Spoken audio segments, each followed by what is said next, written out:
That's good. All right, Jay. Everyone ready? So good morning, boys and girls. Can I hear you say good morning? Good morning. You can be much louder than that. Say good morning. Good morning. That's better. So how many of you have been to your grandma's house? Raise your hand. Okay, and at your grandma's house, does your grandma have a bunch of little toys or things that look really pretty? Have you ever seen those in the cabinets? The hot fancy things? And are you allowed to touch those fancy things? Yes? Oh, okay. Well, this is a story about a girl visiting her grandma. Grandma's house was wonderful. She had a beautiful room where she kept all her special things, handkerchiefs, old dresses, and hats that Stella would play dress up in. But what Stella loved the most was Grandma's teacups. She had hundreds of old teacups in white cupboards with shiny gold handles. The teacups were decorated with pictures, but her favorite was a ballerina. It was so dainty and beautiful, and every time she visited, Stella begged to hold this teacup. But Grandma always said she was too young and that she might break it. So finally, Grandma said the next time she would visit, she could hold it. And she was going to visit Grandma today. She could hardly wait. When she arrived, Stella jumped out of the car and ran up the steps into Grandma's arms. "I have a special surprise for you, my dear," the Grandma said with a smile. "Oh, I love surprises," exclaimed Stella. She just knew she was going to finally hold the teacup.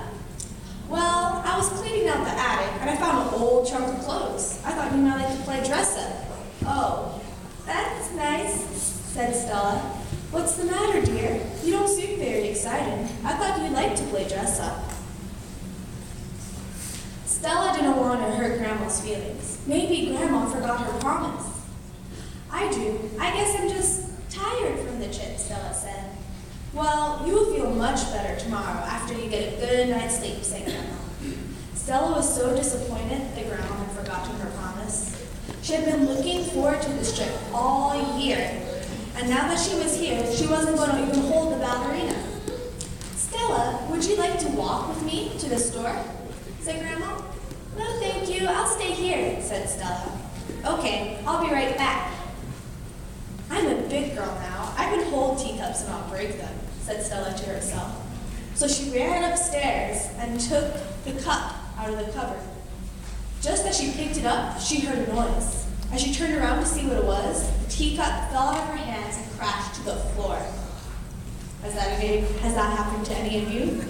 Okay, good. "Oh no," cried Stella. She had broken Grandma's favorite teacup. What was she going to do now? As she stood there, looking down at the broken pieces, she heard Grandma come downstairs. "Stella, I'm home," called Grandma.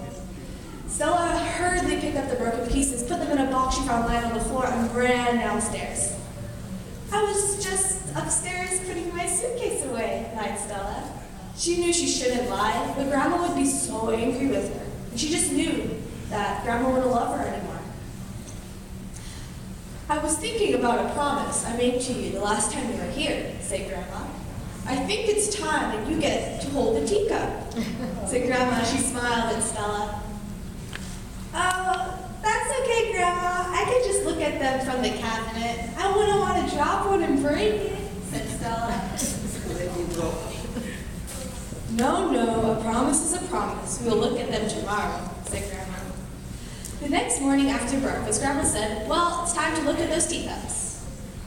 Maybe Grandma wouldn't see the missing ballerina cup.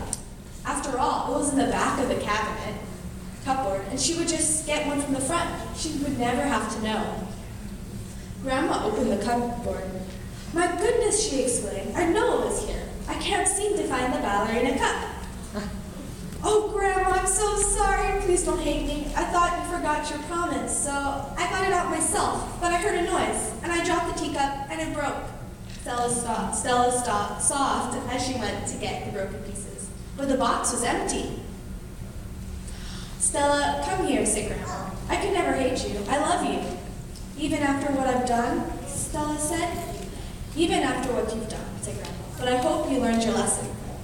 "Oh, I have. I was disobedient and I lied to you. I should have listened to you when you said not to touch the teacups." "You're right," said Stella.